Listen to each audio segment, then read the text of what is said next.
What was so wrong with the Resident Evil 3 remake? This was the question I asked myself having just played through the RE3 remake for the first time. I remember the hype and glowing reviews behind the Resident Evil 2 remake, and I was happy to absolutely love that game, having it as my personal favorite in the series. But I also remember the narrative of the Resident Evil 3 remake being a missed opportunity and a complete disappointment. But I didn't entirely agree with that having now played it.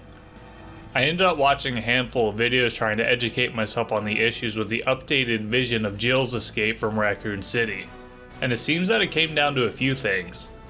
People didn't like the cut content, including areas such as the cemetery, factory, and the clock tower being dumbed down to one small boss fight, as well as branching path decisions that increase replayability in the original, lack of puzzles, and the overall short runtime. I can't speak on the cut content having never played the original, and for some that may nullify my opinion entirely, but from everything I could gather, the remake was about as long as the original. I did finish the game in a little over 5 hours, while the RE2 remake took almost triple that time. But as I mentioned in my review, I did feel the second run was pretty repetitive and could have been cut down significantly, so there is some bloating of the playtime there. I've also been very vocal about my struggles with the puzzles in the Resident Evil franchise, so I'm not going to complain about the lack of them here. But it did result in the remake feeling like it was missing something. Admittedly, I enjoyed not needing to play the entire game with an IGN guide, but at the same time, it made the game a completely linear story that you can quickly rush right through. I beat it in only 2 days. I would have liked to have branching paths resulting in different playthroughs, and the cut content could have helped minimize the very obviously reused assets from the previous year's remake. But I just feel like if the original game was just as short, then they didn't really have much to work with. I get that you'd want a remake to be bigger and better, keeping all the original content and if anything, adding more.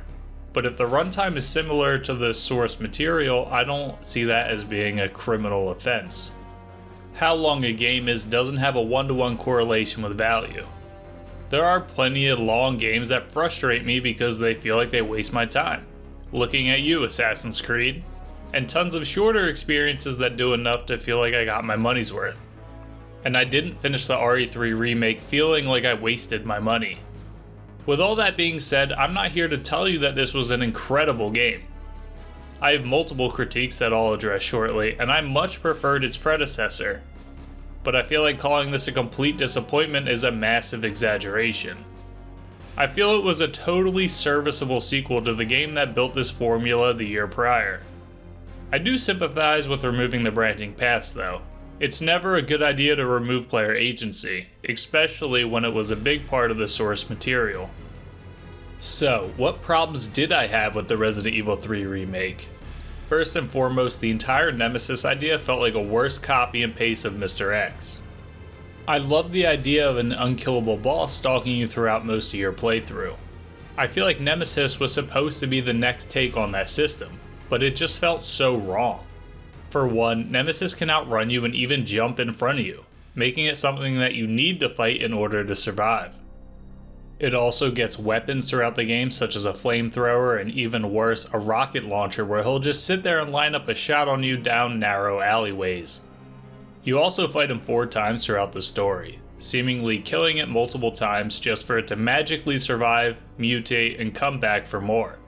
I found this to be much more frustrating than tense or scary.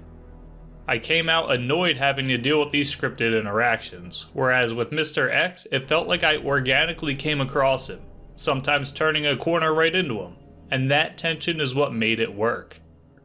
When it comes to the reused assets, I'm a little torn. For one, it was comforting returning back to the Racoon Police Department after having enjoyed my first experience there so much. I liked that I actually knew the layout, making this section of the game a breeze since I already knew every nook and cranny of that building.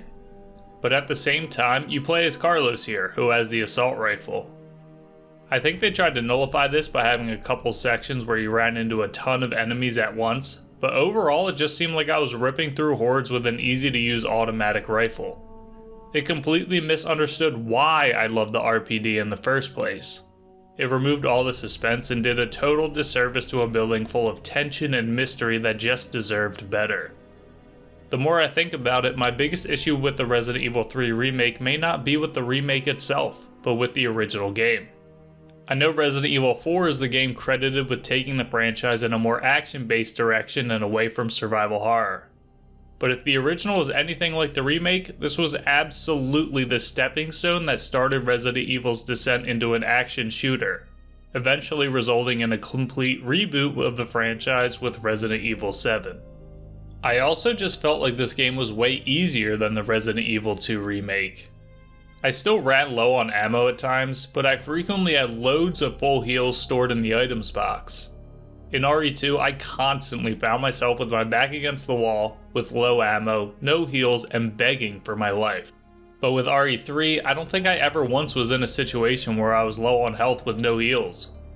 Being in those dire situations where you just survive by the skin of your teeth creates tension and suspense, and those are the moments that made RE2 memorable for me. But I just very rarely, if ever, found myself in that situation here. Not to mention I constantly had fire and explosive rounds for the launcher that made the Nemesis and other boss characters a breeze. For reference, I played through both games on normal difficulty, and I know the solution would be to just select a higher difficulty. But I wanted to play on the same difficulty for each so that I could compare experiences, and RE3 just felt much easier. Not sure if it's partly because I was much more familiar with the franchise at this point, but the easier difficulty definitely played a big part in the shorter runtime as well. Overall, the Resident Evil 3 remake wasn't a game I absolutely loved. I think it was a much worse experience in many different facets compared to its predecessor. But is it the remake's fault or the fault of the source material? Maybe I'll need to play through the original to find out, but I just don't think this game deserved to be criticized as a complete disappointment. If anything, it felt like a continuation of the previous year's game, a game I genuinely loved. And while I would say the Resident Evil 2 remake was better in almost every way, I still had a good time revisiting Racoon City. And if all you were looking for was more Resident Evil, I think the Resident Evil 3 remake did its job well enough.